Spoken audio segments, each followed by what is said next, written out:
hope you guys are having a great week. I wasn't here last week. I'm not going to tell you why because that's none of your business. But I am here today. And look at me, I found my notes. Hi, babe. Hey. I found my notes today before I clicked on the record button. I'm not going to be here too long though because I got stuff to do. So, today's word of the day is forgiveness. Releasing and healing. Healing takes time and patience. In order for your manifestations to work effectively, you must release old habits, relationships, past and unhealthy, negative ways of thinking, and unhealed traumas. Be aware of celestial portals and changes, being like Mercury retrogrades, full moons, new moons, things of that nature. Releasing techniques, sage, candles, and crystals, things that I use. You don't have to use it if you think it's evil or whatever. You don't have to do it. Journaling, which we talked about, writing to your inner child, letters to old friends or exes, short-term and long-term goals, identifying areas of growth and areas that could improve, reasons to be grateful, burning and releasing to the universe, writing letters or lists of things you want to get rid of, listening to healing frequencies, optional, heart to heart. You do or do not have to get with the person that you're trying to forgive. It helps to get that closure, but sometimes you're not going to get that closure. So best thing you can do is heal for yourself. So if that means you have to close that chapter on your own, it is what it is. Confiding, I thought that said conditioning. Confiding in a trustworthy source, confronting your past, prayer, learning the art of forgiveness, and yoga and meditation. Okay, so letting go of old habits, recognizing the habits or behaviors that are no longer serving you, understanding the root of the issue and why. In what ways do you use coping mechanisms? What are you running or hiding from? What created this habit? What or when did this habit become an issue or a hindrance? What steps can you take in ways you can change this habit? Is this something that has been passed down? If so, how can you change this pattern? Is this habit causing harm to yourself or others? Understanding the damage that comes with holding on to old people or behaviors, deterring your growth, release unhealthy habits, patterns in a healthy way. So, forgiveness. First of all, I'm going to state that forgiveness does not always mean forgiving others. It could also be, actually is, forgiving yourself. Make sure that when you are doing these techniques and that you're asking yourself these questions, that you also recognize your own role in these certain situations. And sometimes you're just a victim and that happens. But you also have to, you should be conscious enough to heal from those things on your own. Know that these things happened, understand that these things happened, and you can't change those things, but then going in and doing your own inner healing. A lot of the things that I've learned as far as forgiveness, a lot of the sources that those things come from, as far as the things you need to heal and forgive, come from things like your parents, like your childhood, such certain things like abuse, sexual, mental, verbal, physical, all those things also require a lot of healing. And also sometimes you do things to yourself that cause you to have to heal. So one of the techniques that I use and I give to a lot of the people that I life coach is the thing that I call a source web, which is basically what we did in school, where you draw the little bubble, the circle, and then you draw the source, the thing in the middle, and then you draw like the lines and then the circles outside of that come, or the cause and effect of those things that came from that one thing, that source. So what I would do is find the one thing that started all these other things. And I would mark it down. I started with the middle. Okay, say the word is trauma. Trauma, that's your source. That's in the middle. Then from that, you would go, okay, what came from the source? What came from trauma? It caused me to behave this way. It caused me to hurt this person. It caused me to behave this way in certain aspects because it all rooted back to this thing. So using that technique will help you understand how this one thing that you are refusing to heal from has caused all these domino effects, has caused all these other things to come from that one thing because you are strong and you decided to hold that in and keep it to yourself and just push through it and act like it never happened. And a lot of people do that, especially people like me, who are taught that vulnerability is weakness, which is not actually. Vulnerability takes strength. It takes strength to acknowledge your faults, your traumas, the things that hurt you. It takes so much strength to see that those things cause certain issues in your life and correct them, breaking those chains, making sure that you're not passing this on to the next generation and the next generation. And one way that you could do that is by nipping it in the bud right where you see it. Making sure that you're not holding on to those habits and those things and those learned behaviors that came from holding on to the things that no longer serve you. A lot of us want to blame other people for the outcomes of things and why we act a certain way or why certain things ended up the way that it ended up. Even with, example, parents. Our parents can hurt us in a lot of ways, and most of the time they don't even understand that they're hurting us. But in most cases, if you look back at their upbringing, it's usually a domino effect. It's usually because of the way that they were raised, and it usually is because of the way their parents were raised, and so on and so forth. It's a generational thing most of the time, but that's not really justifying why people do the things that they do, but it does kind of soften the blow. You can't change certain things about the past.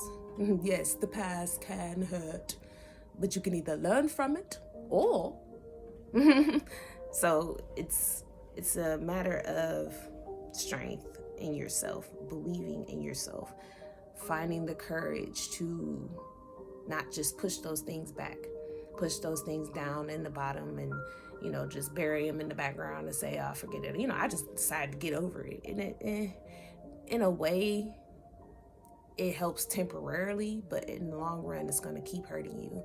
And you're going to keep putting that and deflecting that in relationships, in friendships, in your life in general, to yourself. You're going to continue to push more things on top of it and add more baggage and add more clutter to an already crowded space. Start going in there, going in the back, just like an attic or my closet like I did. Start going in there, looking at things that you put in the background and that you just buried and put up in the attic for whatever and just decided, okay, I just whatever. It doesn't necessarily work like that. The more you hold on to things, the more you hold grudges and bury things, the more and more cluttered your life is going to get. And the more tests and trials are going to come from that one thing or those few things in some cases that you refuse to let go of. And you're going to keep getting situations that bring it up. You're going to keep running into people who remind you of the people who hurt you. You're going to keep attracting people who are mirrors of what you're trying to run from. So the best thing that I can advise you to do is go in there. Go in that attic, as dusty and dark as it is. Go in there. Start going through the boxes. Start going through the dark corners. Start getting rid of the things that no longer serve you. When you move, you should be throwing away things that you're not going to need in the next place. So why would you pack up everything from the old place to bring to the new place? Get rid of some of that stuff. I'm not saying have a garage sale and give it to other people, but get rid of it. Shit, throw it away. Why are you holding on to it? It's not doing anything but holding you down, keeping you back. And even if you don't want to close the chapter, or if you just refuse to let go of some shit, at least try though. You may grow, but it may not be a whole lot. You probably grow a lot faster by letting it go. And that's not saying that you do it one time and suddenly it's all gone. No, it's going to take plenty of practice. It's going to take you sometimes even doing it over and over and over again until you finally let it go. And it takes a lot of deep introspective in order to fully heal from anything. Sometimes it takes weeks, sometimes it takes months, sometimes it takes years. Sometimes you gotta go to that person or whatever that situation is and confront it face to face and be uncut and raw about it. And they may not take it the way you want them to. They may get upset with you. They may get mad at you and try to cut you off or whatever. But at the end of the day, forgiveness is for you. It's not for them. It's not your responsibility to make sure that they receive whatever it is that you're trying to tell them. Or, you know, if you go to somebody who hurt you and you say, well, I really didn't like that you did this and this and this. This hurt me and this affected me. And they go, well, and they try to throw it back at you. And, you know, oh, well, excuse me for doing da da da da da. It's not your responsibility. You did a service for yourself by even having the courage to confront the situation. If they don't want to resolve it, that's them. Because maybe they don't even know whatever hurt they have that they may need to work on. It's a learned behavior to bury shit. But it's up to you to change that, to break those chains, to break the generational curse. I know it sounds like a lullaby in the background, but hey, whatever. Maybe your inner child needs some healing. Another assignment that I like to give is writing a note to your inner child. Basically, the kid that you were and the things that you wish that somebody would have told you as a kid and the things that you were suffering from in that time. Be the parent that you wish you had, or be the version of your parent, or say the things that you wish that your parent would have said to you. Write it down. Tell yourself those things. And it may seem like a really stupid assignment, but actually, it works. Another assignment that I like to give is burning. Writing notes to people. If you don't necessarily want to have one-on-one conversations with people, if you're not confrontational, or you don't think that this person will be receptive of whatever it is that you want to express to them, you can write them a letter. And I choose to burn it. That way it's released into the air and it's no longer in my head or on my heart. That could work for releasing things like certain traumas, certain things that upset you, even if it's a daily thing. Like even if you had a really bad day at work and you just want to vent, you don't have someone around that you can talk to. Write it down. Go outside. Don't do it in your house because that's defeating the purpose. It's still going to be in the energy of your home. Go outside with an ashtray. Don't start a forest fire.